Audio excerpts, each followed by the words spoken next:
السلام علیکم dear friends, welcome to the channel جو کہ ہے ایپیسوڈک ناول سٹوریز۔ ناول کا نام ہے دا فار ایور اور اس کو لکھا ہے سپنا گل نے، جس کی قسط ہے 12۔ تھینک یو عمر، میرا بڑا دل کر رہا تھا گول گپے کھانے کا اور ساتھ میں املی کی چٹنی۔ واو، آج تو کچھ زیادہ ہی کریونگ ہو رہی تھی۔ حیا مزے سے منہ میں ڈالتے ہوئے بولی۔ مصطفیٰ نیچے تیار ہو کر آیا۔ جب اس نے حیا کو مزے سے کھاتے ہوئے دیکھا اور پھر اس نے آنکھیں سکیڑی۔ یہ کیا کھا رہی ہو؟ کتنا گندا لگ رہا ہے۔ حیا نے جب مصطفیٰ کی آواز سنی تو آنکھیں گھمائیں۔ لو جی، آ گئے صفائی کے منسٹر۔ حیا نے سر جھٹک کر دوبارہ املی کے پانی میں گول گپے ڈالنے لگی جب مصطفیٰ نے اس کا ہاتھ پکڑا۔ او نو لیڈی، خبردار تم نے اس کو ہاتھ لگایا، کون لایا یہ فضول چیز؟ مصطفیٰ کی تیز آواز پر عمر کے چھکے چھوٹ گئے۔ مجھے حیا نے فورس کیا تھا مصطفیٰ بھائی، ورنہ میں خود کہتا ہوں یہ بےحد بکواس چیز ہے۔ عمر جھٹ سے بولا۔ مصطفیٰ نے پہلے عمر کو دیکھا اور پھر حیا کو، اور حیا نے عمر کو گھورا جو خود گول گپوں کا دیوانہ تھا۔ انتہائی انہیلدی اور ان ہائیجینک ہے یہ تمہارے لیے، بالکل بھی اچھا نہیں ہے، سمجھی؟ ادھر دے مجھے۔ حیا اٹھی اور مصطفیٰ پلیٹ اٹھا کر آ گئی۔ بڑھ چکا تھا۔ مصطفیٰ دے مجھے۔ Sorry dear, it's not for you. اگر تمہارا دل کچھ چاہ رہا ہے تو میں بنا دیتا ہوں۔ نہیں، مجھے گول گپے کھانے ہیں۔ حیا نے ضد باندھی اور مصطفیٰ نے ڈسٹ بن میں پھینکی اور مڑا ہی تھا کہ حیا کو دیکھا جو منہ پر ہاتھ رکھ رہی تھی۔ کیا ہوا؟ حیا تیزی سے سنگ کی طرف جھکی اور الٹی کرنے لگی۔ حیا، او خدایا، منع بھی کیا تھا تمہیں، اب پتہ نہیں کیا ہو گیا ہے۔ مصطفیٰ اس کے پیچھے آیا اور حیا نے اسے سائڈ پہ کیا۔ دور ہٹیے، اٹس نیسٹی۔ بولا تھا میں نے، لیکن میری نہیں سنی تو بکواس کرتا ہوں نا، حالت کیا کر دیا ہے۔ اف مصطفیٰ، مجھے ایسا لگ رہا ہے مجھے اتنے بس سب کچھ باہر آ جائے گا۔ حیا بالکل گرنے والی ہو گئی تھی۔ سنبھالو حیا، اف میرے اللہ۔ مصطفیٰ نے آرام سے بٹھایا اور تیزی سے کچن سے سوڈا نکالا اور اس میں نمک ڈالا۔ یہ ٹرائی کرو۔ حیا لینے لگی اور اس نے ایک بار پھر سے متلی آ گئی۔ وہ دوبارہ سنک کی طرف بھاگی۔ مصطفیٰ کو اب پریشانی ہو گئی تھی۔ امی اندر داخل ہوئیں۔ حیا، کیا ہوا؟ ہیو ٹھیک ہو میری جان؟ امی حیا کی طرف بھاگی۔ امی ٹھیک ہوں میں۔ امی، اس نے گول گپے کھائے تب سے اس کی حالت ایسی ہو رہی ہے۔ ہائے، ویسے کبھی ایسا تو نہیں ہوا، شاید باہر کی غذا کھاتی رہی ہے تب اثر نہیں ہوا۔ لاؤ، اس میں نیمبو پانی میں بنا دیتی ہوں۔ نہیں، میں بنا دوں گا۔ مصطفیٰ، حد ہے، امی ہے میری۔ حیا نے دوپٹے سے منہ صاف کیا۔ اب اسے نہ استعمال کرنا۔ مصطفیٰ نے دوپٹہ لینا چاہا۔ توبہ یا اللہ، مجھے صبر دیں۔ حیا سر اٹھا کر بولی اور امی ہنس پڑی۔ کیا امی، ابھی تک آپ نے سونے کے کنگن نہیں لیے؟ حیا اب تیار ہو کر نیچے آئی تھی جب امی بار بار مصطفیٰ کو فون کر رہی تھی لیکن وہ نہیں اٹھا رہا تھا۔ حیا نے مصطفیٰ کا پوچھا تو امی نے کہا کہ وہ کسی کام سے گیا ہے تو کنگن کا کہنا تھا، کیونکہ ہارون اب جا کے شیروانی سلیکٹ کر رہا اور اب گھر والوں کی یہ تیاری دیکھ کر وہ شاکڈ رہ گئیں۔ شادی والے دن آپ کو یاد آ رہا ہے کہ نہیں ہم نے کنگن لینے تھے، اور ہارون بھائی کا دماغ ٹھیک ہے، بارات میں صرف 2 گھنٹے رہ گئے ہیں، ابھی تک شیروانی نہیں لی۔ ہم کیا کرتی بیٹا، ہم تو کچھ پتہ ہی نہیں تھا کہ تیاری کیسے کی جاتی ہے۔ تمہاری شادی تو ادھر ہی ہو چکی تھی، باقی بڑوں پر کبھی کوئی موقع ہی نہیں ملا، اوپر سے تم لیٹ آئی۔ امی، مجھے آئے ہوئے 1 ہفتے سے زیادہ ہو گیا ہے، مجھے بتا دو تو دی۔ کیسے بتاتی؟ ایک وقت میں بازو اور پیر جلا دیا، پھر دوسرے وقت میں متلیاں۔ اوہو، بحث نہ کریں، آپ جائیں، تیار ہو جائیں، میں لے کر آتی ہوں۔ جان کہاں ہے؟ حیا نے اپنے بال پیچھے کیے۔ چادر لے جاؤں؟ اتنا کام والا جوڑوں میں جاؤ گی بازار؟ نہیں، میں برقع لائی ہوں، مصطفیٰ نے کہا تھا یہاں کچھ جگہ پہ جانے کے لیے پہنوں، میں لے کر آتی ہوں۔ حیا سیڑھیوں کی طرف بڑھی۔ وہ جیولری شاپ سے باہر نکلی اور پارکنگ کی طرف بڑھی۔ اس نے محسوس کیا کہ کوئی اس کا پیچھا کر رہا ہے۔ اس کا وہم تھا، حقیقت میں ایسا تھا کہ کوئی اس کا پیچھا کر رہا تھا۔ وہ فوراً مڑی۔ اس نے دیکھا بلیک ہوڈی میں کوئی تھا، اسے اپنا چہرہ چھپایا ہوا تھا اور اس کا چہرہ جھکا ہوا تھا، لیکن اس کی رفتار بہت تیز اور حیا کی طرف جا رہی تھی۔ حیا کو لگا یہ کوئی چور ہے اور اسے جیولری شاپ سے باہر نکلتے ہوئے دیکھا ہوگا۔ وہ تیزی سے چلنے لگی، کیا بلکہ بھاگ پڑی تھی۔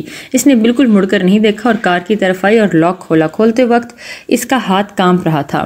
اس نے تب بھی مڑ کر نہیں دیکھا۔ وہ جلدی سے کار میں بیٹھی اور لاک لگایا، کار سٹارٹ کی اور اس نے بیک مرر میں دیکھا، وہاں کوئی نہیں تھا، اور پھر پرسکون ہوئی اور تیزی سے ریورس کیا۔ اس نے ادھر ادھر بھی دیکھا، ادھر ادھر بھی کوئی نہ تھا۔ اس نے جلدی سے کار نکالی اور پارکنگ ایریا سے باہر نکلی۔ اب وہ پرسکون ہو گئی اور آرام سے چلانے لگی۔ جب وہ DHA سے باہر نکلی تب اس نے سائیڈ مرر سے دیکھا ایک کالی سوک اس کا پیچھا کر رہی ہے۔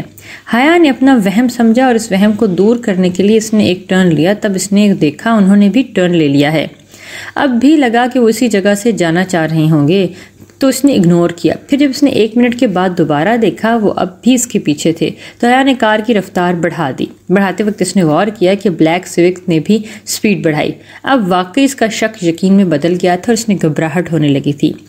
اس نے اپنی سپیڈ تیز بھی رکھی اور کنٹرول بھی، وہ جان بوجھ کے چھوٹی گلی کی طرف لے گئی تھی تاکہ اس کا پیچھا کرنا مشکل ہو جائے، کیونکہ اس کے پاس کافی رش تھا، اور مگر وہ اس خوش فہمی میں تھی کیونکہ وہ بڑی ہے، تیزی سے ادھر ہی آئے۔ یا اللہ، یہ کون ہے؟ ایک تو پراگ، پھر پاکستان۔ حیا نے دیکھا اس کا فون بج رہا تھا لیکن فون اٹھانے کا اس کے پاس بالکل ٹائم نہیں تھا۔ اس نے پھر ایک مزید چھوٹی گلی میں موڑ کاٹ کر گھسی، لیکن اب اس کے لیے کار چلانا کافی مشکل ہو گیا۔ یا خدایا، فون کی گھنٹی ایک بار پھر بج اٹھی۔ حیا نے جلدی سے دیکھا وہ مصطفیٰ کی تھی اور حیا اٹھانے والی تھی جب اس کی کار سائڈ پہ لگ گئی۔ یا فون کیوں نہیں اٹھا رہی؟ مصطفیٰ کال بار بار ملا رہا تھا لیکن نو رسپانس۔ امی آپ نے اسے کیوں جانے دیا؟ میں لے آتا، پتہ نہیں راستوں کا پتہ بھی ہے کہ نہیں۔ مصطفیٰ کی حالت ہی عجیب ہو رہی تھی۔ پیٹر آیا۔ مصطفیٰ نے اسے غصے سے دیکھا۔ کدھر تھی تم؟ بتانا پسند فرماؤ گی؟ مصطفیٰ کی دھاڑ پر پیٹر نے ہاتھ اٹھایا۔ سر، آپ نے ہی کہا تھا کہ مس حیا کے لیے شاپ سے ایئر رنگز لانا۔ مصطفیٰ کے بل پیٹر کی طرف سے کم ہوئے کیونکہ واقعی اس نے بھیجا تھا اور اب اس کا دماغ آؤٹ ہو رہا تھا۔ کدھر گئی تھی امی؟ وہ حیا۔ مصطفیٰ مڑا اور اس نے دیکھا حیا اسکارف اتارتے ہوئے آئی۔ اس کا چہرہ آنسو سے بھرا ہوا تھا۔ مصطفیٰ، وہ حیا تم کہاں تھی؟ تم ٹھیک تو ہو؟ یہ کیا حالت بنائی ہوئی ہے تم نے؟ مصطفیٰ پریشانی سے اسے دیکھتے ہوئے بولا، وہ میرے پیچھے کوئی تھا، اس نے میرے اوپر اٹیک کرنے کی بھی کوشش کی تھی، میں وہاں سے بھاگ گئی، کار چھوڑ آئی ہوں۔ حیا چکرا کر اس کے باہوں میں جھول پڑی۔ حیا۔ جب وہ کمرے میں پہنچے تو مصطفیٰ نے اس کے کندھے پر بازو پھیلائے۔ ٹھیک ہو تم؟ حیا نے سر اس بات میں ہلایا۔ زیادہ مت سوچو، کچھ نہیں ہوتا۔ مصطفیٰ، یہ کوئی بھی ہے، یہ واقعی مجھے اور آپ کو برباد کرنا چاہتا ہے، آپ کیوں نہیں یقین کر رہے؟ حیا نے اسے دیکھا اور مصطفیٰ نے اس کی بازوں کو تھپکا۔ بس زیادہ مت سوچو یار، ریلیکس رہو، آئندہ ایسے کار نہیں لے کر جانا، ایسے کوئی چور یا کڈنیپر پیچھے پڑ گئے ہو گئے، اور میں نے پولیس والوں کو کہا ہے۔ اب کب تک پولیس والوں کو کہیں گے؟ یہ معاملہ پولیس والے نہیں کر سکتے، آپ نہیں سمجھ رہے۔ ایک بندے نے مجھے 3 نوٹ دیے، پھر مطلب ڈرایا، پھر اس نے مجھے ڈرایا، اس کے بعد پین، درد، اس نے مجھے درد دیا، اور مجھے علیزے کی بیمار ہونے پر آپ کے آفس کو جلا دیا۔ اب بلڈ یعنی خون، اس نے مجھے نقصان پہنچایا۔ ابھی بلڈ نہیں آیا لیکن آئے گا، آپ کیوں نہیں مانتے؟ کوئی حیا کیا ہے بتاؤ مجھے، ایسا کیا ہے؟ مجھے وہ چیز کیوں نہیں دکھائی دیتی جو تم دکھائی دے رہی ہے؟ کیوں پاگلوں والی حرکتیں کر رہی ہو؟ تم سلیپنگ پیلز کھاتی ہو، تم رات جا کر پاگلوں کی طرح گھومتی ہو، تم پتہ نہیں کیا نظر آتا ہے جو ہم سب کو نہیں نظر آ رہا۔ مجھے کوئی مار رہا ہے، کبھی تمہیں مار رہا ہے، اور علیزے سننا چاہو گی؟ علیزے کو پلز تم نے دی تھیں؟ حیا تم نے؟ میں نے کچھ نہیں کہا کیونکہ میں تم سے پیار کرتا ہوں۔ مجھے اپنی پرابلمز صحیح سے بتاؤ، ہم ڈاکٹر کے پاس چلے جائیں گے۔ بیبی پلیز، مجھے بہت تکلیف ہوتی ہے، تم اس طرح سے دیکھ کر کتنا خوش تھا کہ تم نارمل ہو گئی ہو، لیکن تم۔ مصطفیٰ نے اپنا سر تھام لیا جبکہ حیا ساکت، کیا وہ اسے پاگل سمجھ رہا تھا؟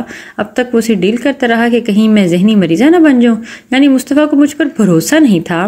یہ پیٹر والی کہانی، یہ سب کچھ بالکل ڈرامہ، اور میں نے علیزے کو ڈرگز، آپ کو لگتا ہے میں نے علیزے کو ڈرگز دی ہیں؟ بولیے مصطفیٰ، میں نے دی ہیں اس سے، وہ بھی ڈرگز، میں دے سکتی ہوں اسے ڈرگز؟ مصطفیٰ کو نظر چرانی پڑی اور اس کا نظر چرانا غضب ہو گیا تھا۔ حیا نے اپنے منہ پر ہاتھ رکھا۔ حیا، میں تمہیں الزام نہیں دے رہا، لیکن تم ڈپریشن میں ہو۔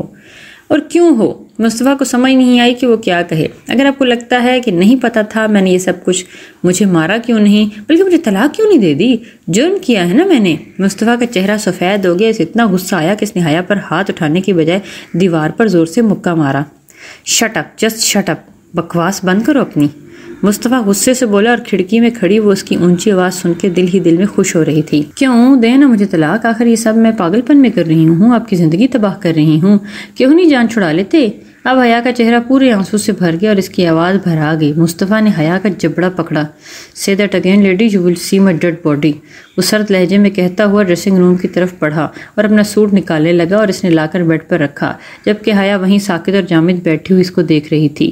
مجھے چھوڑ کر جا رہی ہیں نا آپ؟ حیا روتے ہوئے بولی اور جو کپڑے ڈال رہے تھا بالکل خاموش رہا۔ تنگ آ گئے ہیں نا آپ مجھ سے؟ وہ پھر بھی چپ رہا۔ دعا کرے مصطفیٰ مر جاؤں میں آپ کی، تاکہ ساری ٹینشن سے دور ہو جائیں۔ مصطفیٰ پورا کا پورا ساکت ہو گیا، پھر اس نے بیگ کو یوں ہی چھوڑا اور صرف موبائل اور چند چیزیں اٹھا کر نکل پڑا، اور حیا بس اسے جاتا ہوا دیکھ رہی تھی۔ اف، اتنی خوشی مجھے آج تک نہیں ملی۔ دیکھو حیا، تمہارا مصطفیٰ خود اٹھا کر اپنی زندگی سے تمہیں باہر نکالے گا۔ یہ مصطفیٰ کدھر ہے؟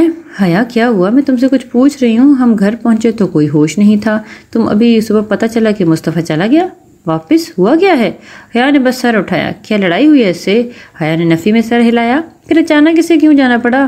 امی کوئی آفس کی ایمرجنسی ہوگی نا، وہ بہت شرمندہ تھی کہ ولیمہ نہیں اٹینڈ کر سکتے۔ حیا نے علیزے کو سیریلیک کھلایا جو بار بار بال میں ہاتھ ڈالی جا رہی تھی۔ ایسا بھی کیا ایمرجنسی تھی؟ کروڑ پتی آدمی ہے، ماشاءاللہ سے اتنی سٹاف ہوتی ہے، سنبھالنے کے لیے ایک دن تو رک جاتا۔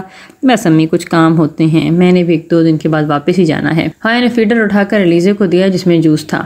تم کیوں نہیں کھا رہی؟ 2 دن سے غور کر رہی ہوں، پہلے متلی اور اب نہ کھانا۔ ڈاکٹر سے چیک اپ کروایا؟